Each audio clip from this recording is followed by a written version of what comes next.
কাপড় পরে ফেলছি, কবরের সূরা দইরা ফেলাইছি, দুনিয়ার কোনো চিন্তা নাই, দুনিয়ার কোনো পোশাক আমার গায়ে নাই, দুনিয়ার একটা কালো সুতা আমার মাজায় নাই। ও মাওলা, আমি তোমার পাগল হইয়া সাদা কাপড় পরে এখন ঘুরতেছি।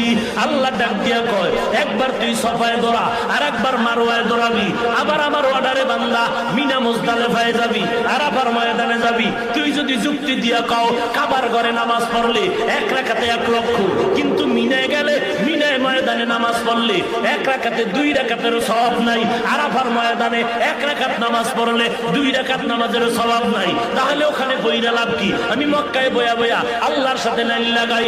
আল্লাহ বলে চালাকি করলে হবে না।